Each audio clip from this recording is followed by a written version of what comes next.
When people ask me if I saw anything in that house, I always answer that the worst part wasn't what was inside. It was what began to grow inside me.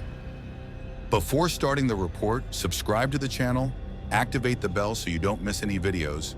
Write in the comments what time this video arrived for you. Now, enjoy your favorite horror session. My name is Lucas, and before all this, I was just an ordinary guy, or at least that's what I like to believe. I grew up in a modest family where the elders repeated ghost stories as if they were legends meant to scare kids. Nothing more than that. My grandparents spoke of spirits that protected the home, ones that only appeared to those with something to hide. My parents, on the other hand, laughed at such beliefs, saying fear lives in our heads, and that what truly haunts us is what we keep buried in our hearts. When I decided to move, I found an old secluded house on the outskirts of a small town in rural Pennsylvania. It was nearly forgotten by the entire community. The price was unbelievably low, which left me both excited and suspicious. The rustic charm, the aged walls worn down by time, the solitude of the place, it all drew me in. I thought maybe this could be a new beginning. On the first day, a strange feeling gripped my throat even before I opened the door. It was as if the house were studying me, scanning every part of my being, as if it knew something I didn't even remember myself. I stepped inside and felt a silence that wasn't just the absence of sound. It was a presence filling the air. The furniture looked different, like it had been moved, rearranged, but I swore I hadn't touched anything. Night fell quickly, and with it came the first strange noise, slow footsteps upstairs. Even though I was alone, I tried to rationalize. Maybe an animal? The house settling? But the footsteps continued, so clearly they felt like they were walking across my chest. I stood frozen, my heart torn, fear and curiosity dancing in a strange rhythm. That's when I remembered a story my grandfather used to tell, one about houses that don't just hold stories, but fragments of the people who once lived there. Fragments that get tangled in time, and when touched, can awaken echoes of the past or the future. Why did that house feel so alive? Why did it call to me while terrifying me at the same time? Was the house watching me? Or was I the one who could no longer see myself outside of it? In the dark, among shadows that seemed to move of their own will, I began to realize that the strange feeling wasn't just in the house, it was in me. Something deep inside was starting to stir, an old restlessness I thought I'd left behind. And so the night dragged on, and with it, the questions multiplied. What did that house really want from me? What was I willing to discover or to lose? The night stretched on like an endless nightmare. I couldn't move, caught between fear and the curiosity that consumed me. Shadows danced along the walls, sometimes shaped like people, other times formless, like part of the air itself. The silence had turned into something heavy, almost tangible, and the footsteps above didn't stop. On the contrary, they grew clearer, closer, more threatening. That's when I realized I wasn't alone, not in the house, and not within myself. The line between the house and me began to blur. The walls whispered secrets I didn't want to hear, macabre tales of past residents who seemed trapped there, their lives woven into a web of suffering and madness. That night, for a moment, my memories began to blend with the house's story. I remembered what my mother used to say about the guilt we carry unknowingly, about the buried secrets that eventually create monsters inside us. I saw flashes of my past, moments I'd tried to forget, betrayals, losses, cruel silences that shaped who I was, broken pieces of myself scattered within. That's when I understood. The house wasn't haunted by external ghosts. It was haunted by me, by everything I had hidden even from myself. The house was a mirror, not of wood or glass, but of my own soul. The shifting objects weren't the whims of coincidence. They were reminders, invitations to face what I had buried. The shadows, the voices, the footsteps. They were echoes of my past trying to rise to the surface. The house needed me as much as I needed it. I needed it to face the truth. It needed me to exist, to continue a story that was far more mine than its. When I finally stood up from the cold floor, feeling the weight of reality, I saw something had changed. The fear hadn't disappeared, but it felt less dense. I knew I hadn't escaped the house. In fact, I had sunk deeper into myself. In the last room, where the light barely reached, I found an old dusty box. Inside were faded photographs, letters, and a diary with trembling handwriting.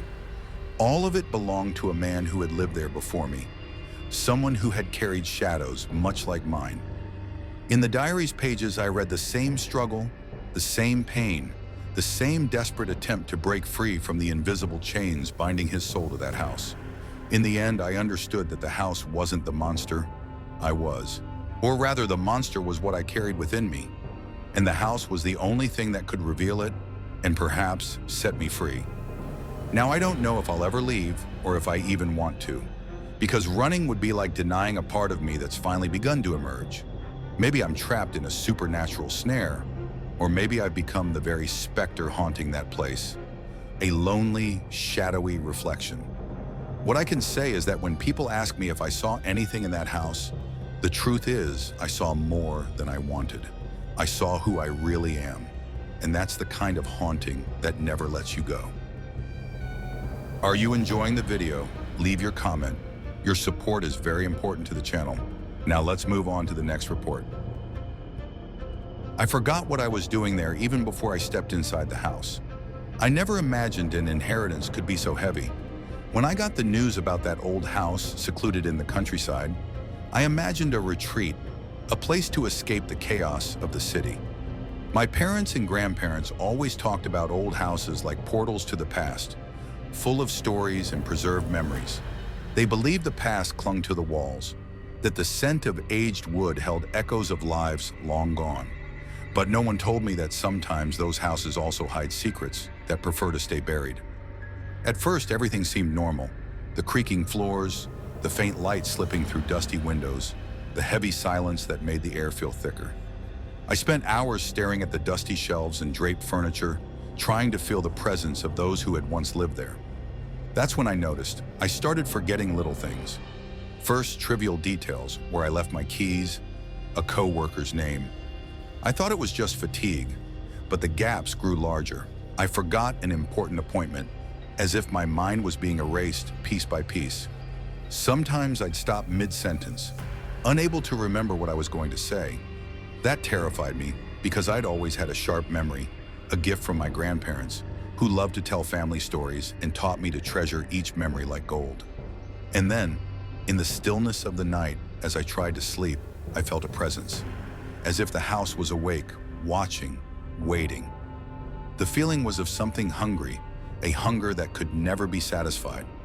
My thoughts twisted into confusion, and I wondered, was the house really feeding on my memories? Or was I, within my own mind, getting lost in a maze with no way out? I still don't know the answer. And worse, with each passing day, the doubt grows along with the emptiness inside me. But something stranger happened that first week. I began to find notes, ancient handwritten messages hidden in corners, with phrases that seemed written just for me.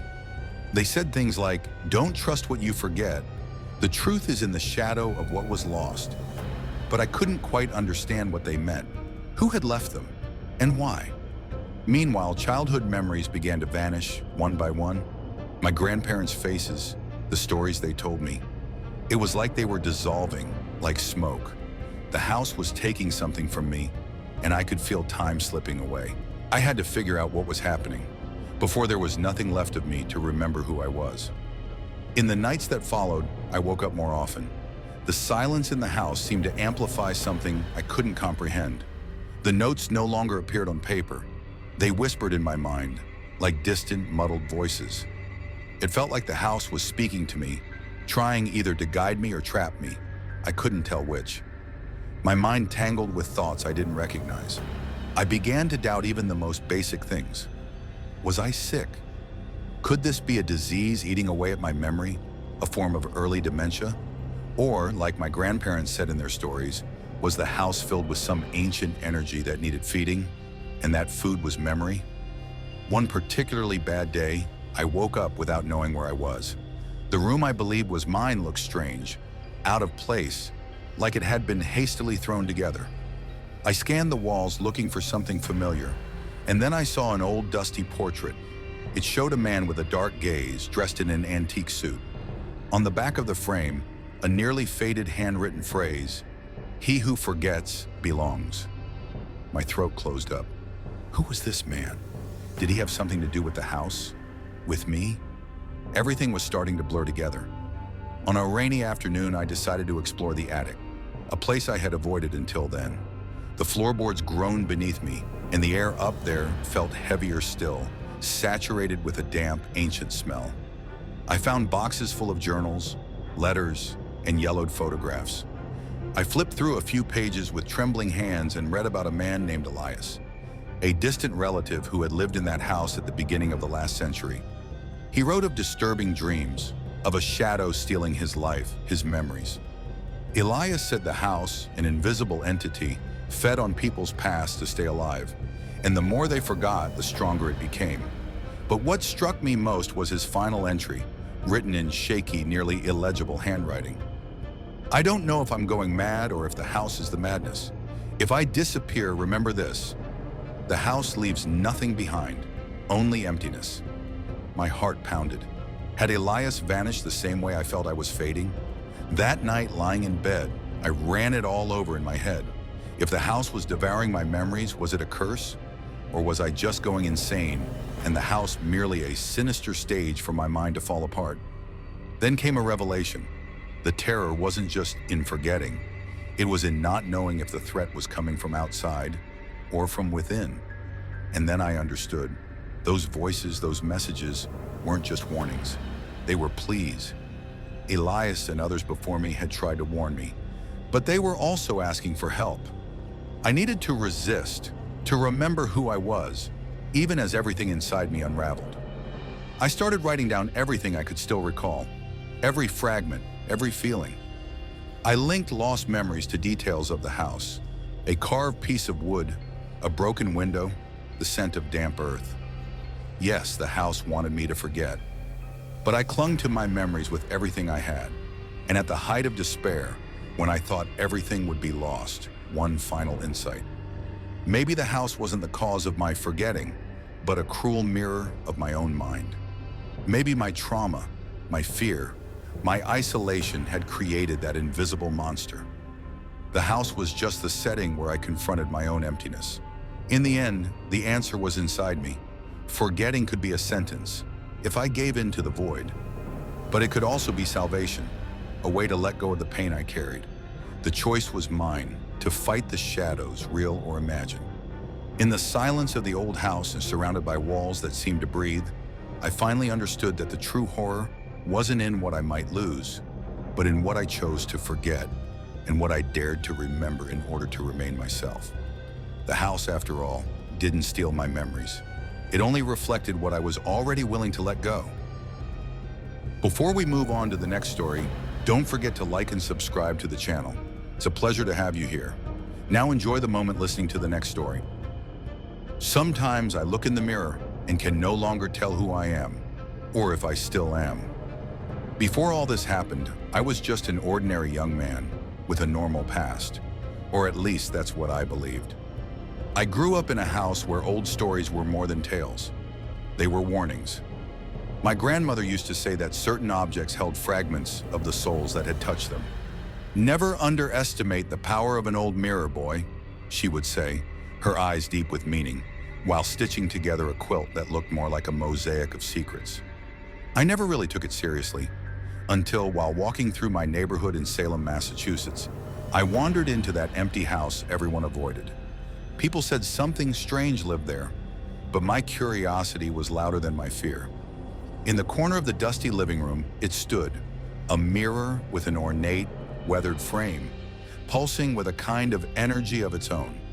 When I brought the mirror into my bedroom, the feeling that something was wrong came with it.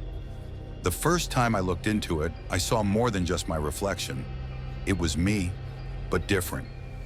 The room behind me in the reflection looked like mine, but shrouded in a shadow that didn't exist in the real world.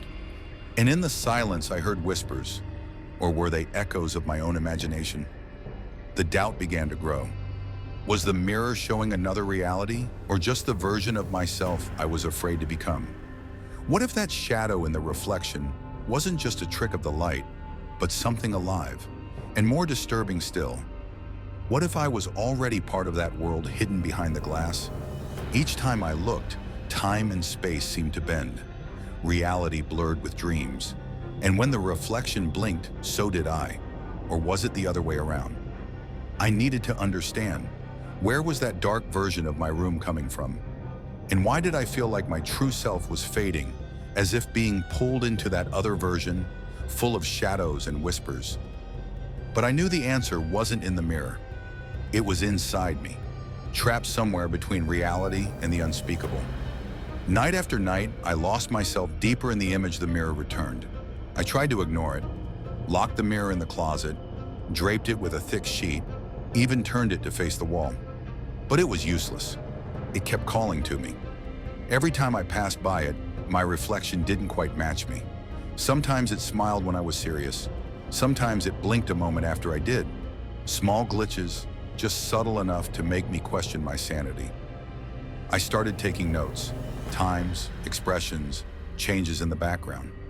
Over time, I realized the reflected room was changing. Tiny details began to appear. Stains on the walls that didn't exist in the real room, a crack inching across the ceiling, furniture out of place.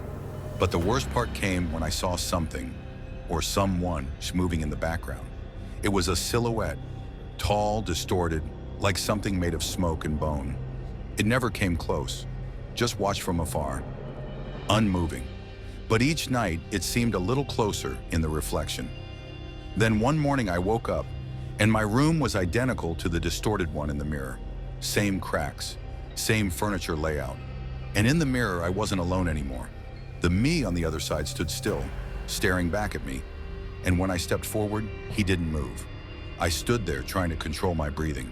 Then he smiled, and I felt something cold drip down my back, like invisible hands had touched me. I ran to my notebooks, reviewed the dates, the times. The changes followed a pattern. It was as if the reflection was trying to completely align with the real world, as if it was preparing to replace it. I remembered something my grandmother used to say, something I always thought was just an old woman's metaphor. Some things don't show you who you are, but who you'll become if you're not careful. That night, I made a choice. I sat in front of the mirror with a flashlight, a voice recorder, and the old quilt my grandmother once sewed. I had to confront it, or lose what little of me remained. The reflection showed a room fully swallowed by shadows. The me on the other side was also sitting down, smiling with a strange calmness. And behind him, the silhouette. I spoke to her, asked who she was. The recorder picked up only silence, but I heard it with my mind, or maybe my soul. I don't know. She answered without moving her lips. You've always been here. The reflection is what's left of you trying to remember who you were. It shattered me. I began to understand. The mirror wasn't a window to another world. It was a prison, a trap. And I wasn't outside trying to understand what was inside. I was already inside. That abandoned house, it wasn't just empty. It was haunted because I lived there. Not as someone alive, not as someone dead, but as an echo. A fragment of who I once was stuck there, repeating the same gestures, staring into the mirror and trying to remember. The me I saw was the last piece of myself trying to escape, trying to resist the darkness that swallowed me the day I entered that house, the day I touched the mirror for the first time. With every look, more of my sanity drained away to feed the reflection. What I thought was curiosity was actually the last scream of a consciousness trying to hold on to reality. And now it all makes sense.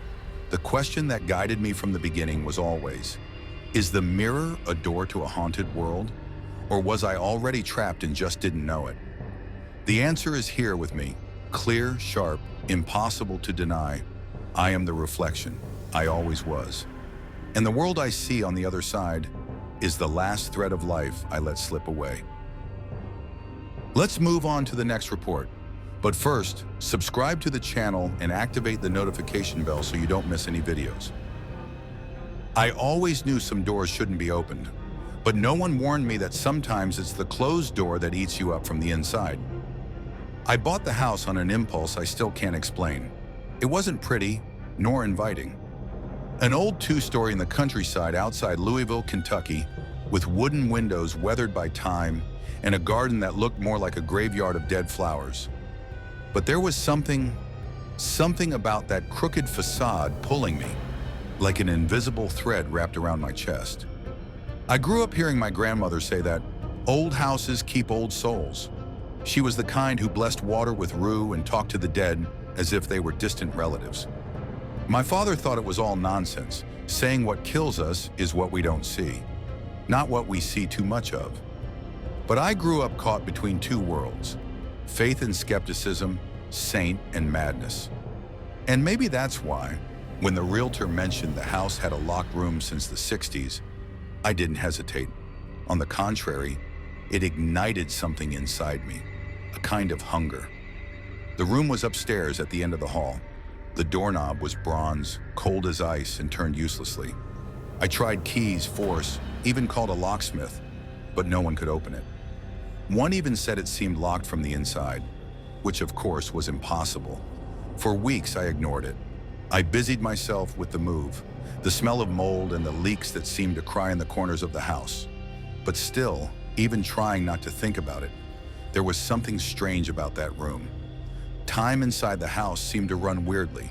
Sometimes I swore the kitchen clock fell behind 5-6 hours in a single blink.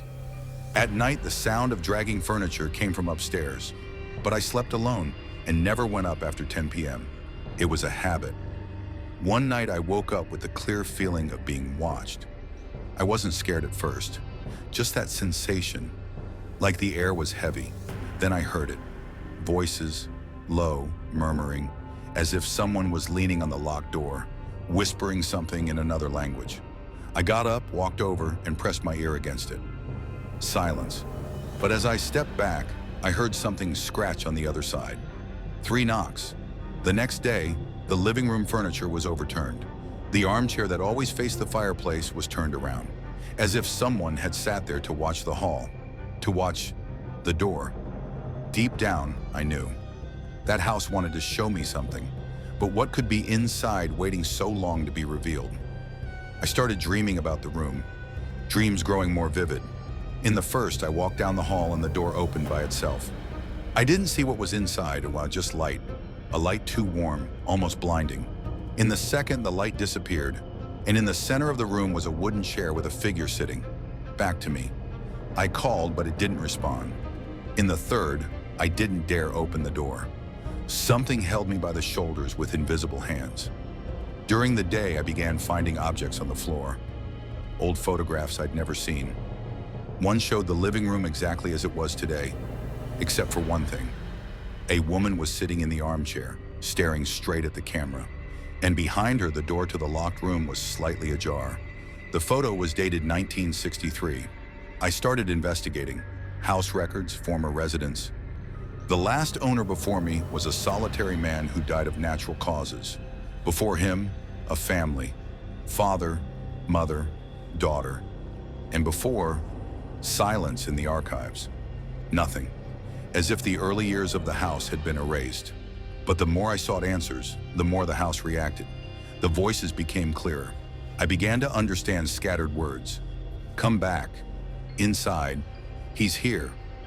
And a question formed in my mind, like a whisper that wouldn't stop. What if that room didn't hold a secret, but something that recognizes me? Something waiting for me? I still haven't entered. Not yet. But every night the doorknob feels warmer.